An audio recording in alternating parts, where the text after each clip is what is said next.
Okay, so in this section of the video, we're going to take our grid, which we know works perfect to lay out a face, and we are going to resize it so we can use it on regular 8.5 by 11 photocopy paper, or you could fit it in your sketchbook or whatever. Now you can actually change this grid to any size you want, from teeny tiny to full page.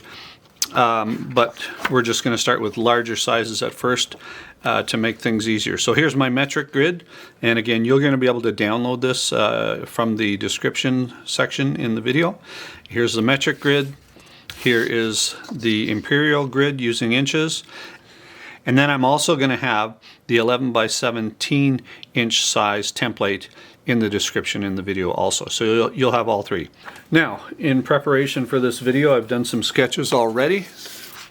Here's one that I did, and hopefully you can see that okay. And so there's a bit of a wider face. You can see I added on some width. Here is a thinner face, so I actually made a very thin face, thin nose, and I went inside. See, the cheekbones are totally inside the 6 by 10 grid here. So you can adapt it to create whatever characters you want, okay? And then also, just before we do the demo, I'll show you some of the other ones I've done, and we'll do more here in this video real quick. So here's one now that I did. Okay, here's another one I did, just added some hair and then showed you that you can do it in small sizes. Another example, two more mini faces if you were doing cartoon panels or comic book panels. Here I modified the middle section so that's smaller. Okay, that's common, I found. Being a Marvel fan, I always noticed Captain America and a lot of the superheroes would have a smaller nose section. Okay, so there's some examples. So I haven't used the metric one, so let's use that. So for the metric version, I have 60 millimeter squares, and up here is another 20 millimeters. But it still works out 10 units by 6 units. Now, let's say we want to do a little bit of a wider face. And remember, we would draw this grid out a little lighter. Well, what I do then is I just add on some width.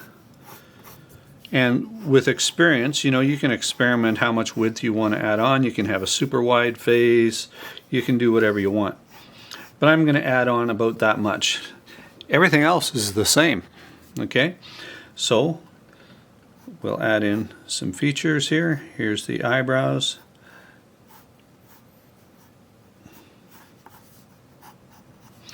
Add in a nose, find halfway, find the opening of the mouth, put in a flattened diamond, and I'm going to find about a third. That's a little less than a full third, and I'll put in my, actually here's a shape that I use to put in placeholder eyes, just a 2-line eye like that, so I like doing that. Put in the irises, okay, and now let's put in the cheekbones next, because we're going to do a wider face here. So we'll put in the cheekbones nice and wide like that, bring the jaw down to the mouth opening, and then start to slant it in. And I'm actually going to also change the third section of the grid here. I'm going to shorten it a little bit, okay. And I'm still going to come in from the mouth opening line here like this. I've also made the bottom of the chin smaller, so it's not square chin like that, it's more pointy. And then it's looking a little weird here, but remember, we can also cut in from the bottom of the nose, and now we're getting a nice shape. Let's there we go. Alright, so now we can still add in the ears. I'm going to do a 4-line ear, start at the top of the eye, 2, 3, 4, 1, 2, 3, 4. Yes, you can do you know, the C curve kind of, you can do whatever you want. Whatever, you know, if you have a recipe for your own faces, I'm just showing you how to use the grid here. Okay, put in the bridge of the nose if you like. Okay, give this character a neck. Like that. Okay, now let's do the top of the head. Add some width on the back of the head. Okay, so now we have a much wider face, but everything works perfectly still. Okay, and you can massage and add in all the details you want. There we go. All right, let's do the hairline, sideburns, come in over the eyes a bit, go back out. This time we'll do a little bit of a widow's peak here. Come back in and add in the sideburns. So there we go. Okay, so we took our 6x10 grid, we made it wider, and we shortened the chin a bit. And I'm also going to sculpt the eyes so that they're a bit wider apart for that cute kind of look. All right, so I don't want to get into details and take any longer for that. You can put in all the ear details you want and any other kind of details. So there we go. It works every time. You can lay out a face really quick. Let's do one more. Okay, so I decided to insert this little refinement of the original sketch.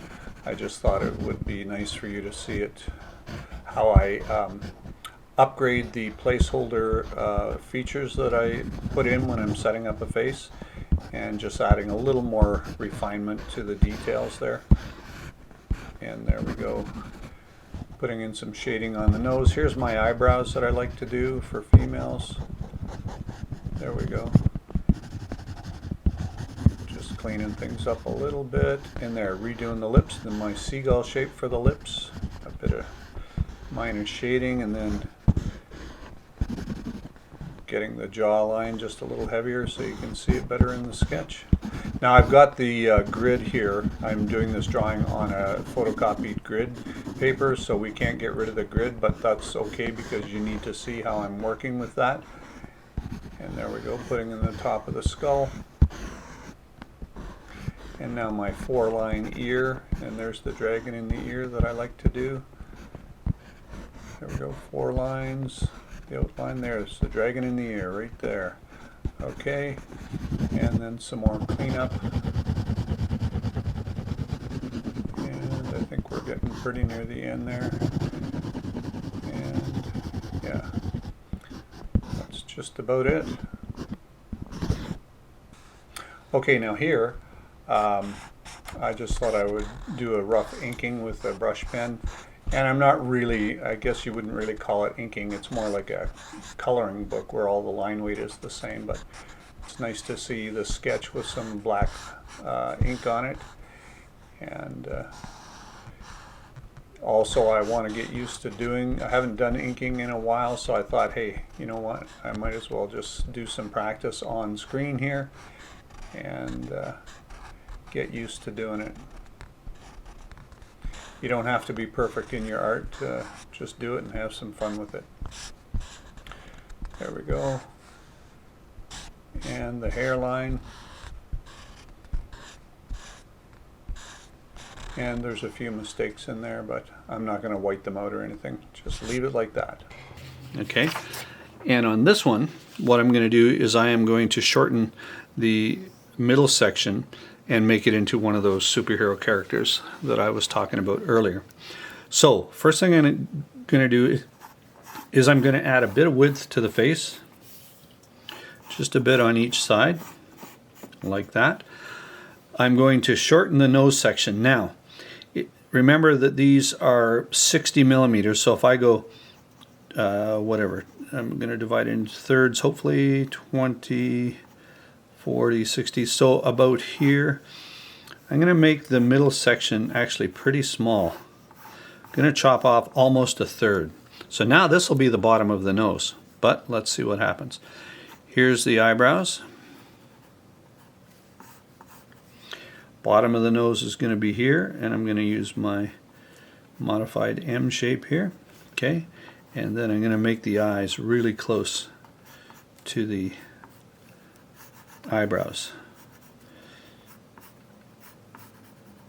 Okay, and what's wrong here is that this eye is too close to the nose. Okay, and then we're going to find halfway here and move the mouth up here like this.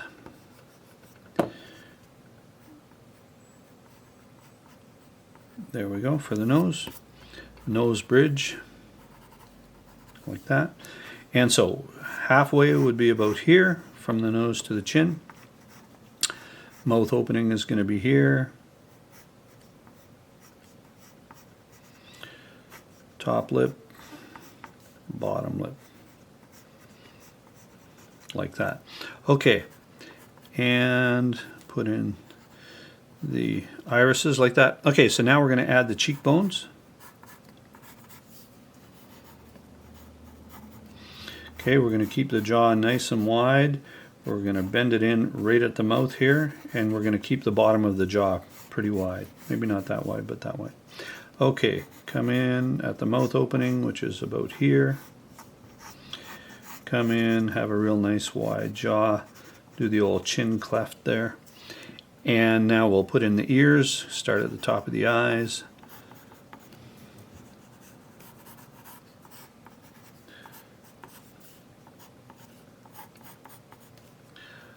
Okay, and let's finish those eyebrows. Okay.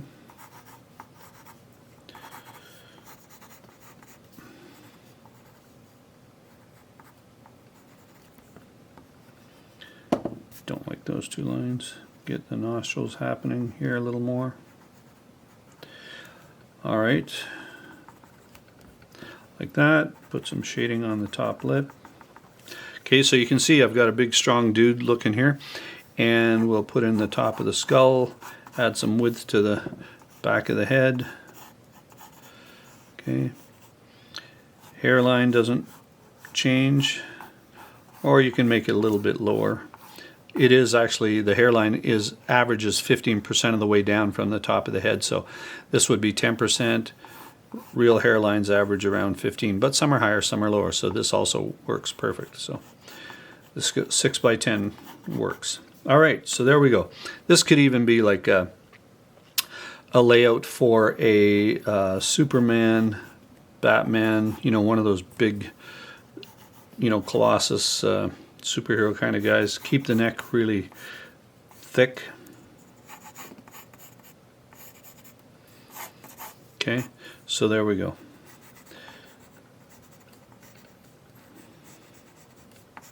All right, and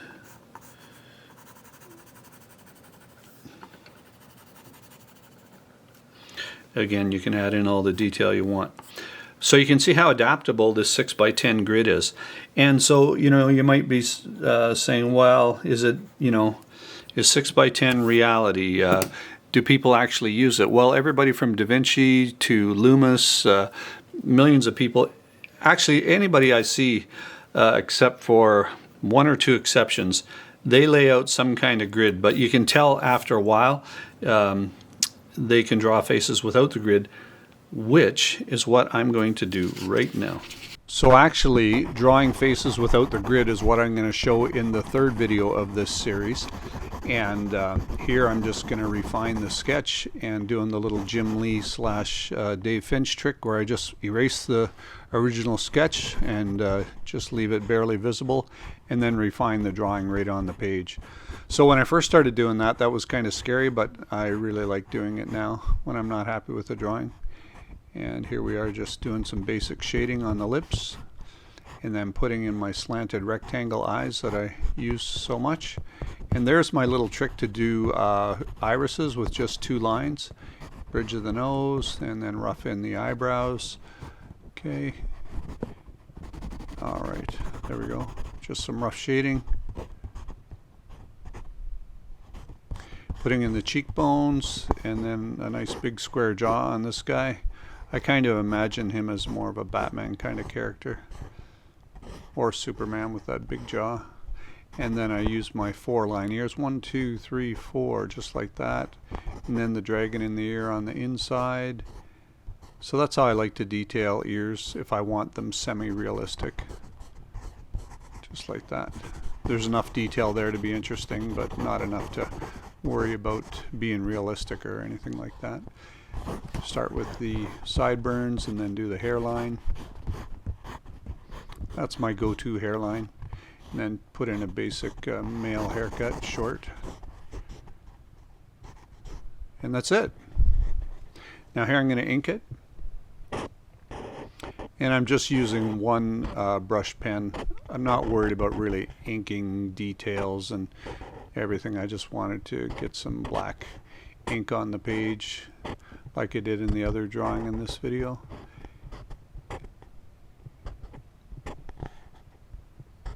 But I just want some practice, and I thought, hey, what the heck, be brave, I'll do it right online. Now I made a big mistake right there. See that big dip in the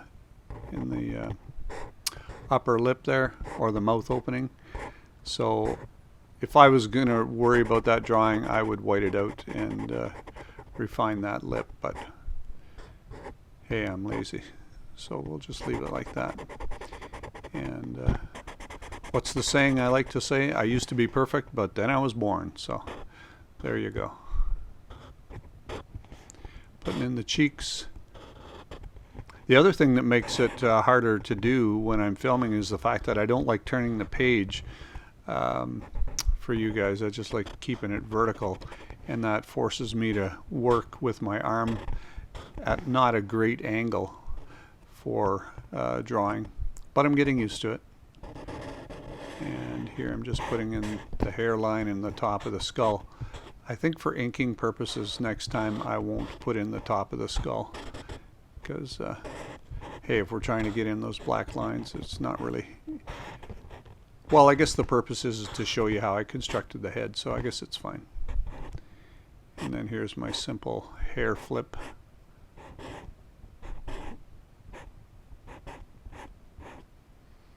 Something like that, and then 4-line ears, 2, 3, 4, and simple ear details. 1, 2, 3, 4, just like that. Almost there. Big solid neck on this guy, and ta-ta, we're done.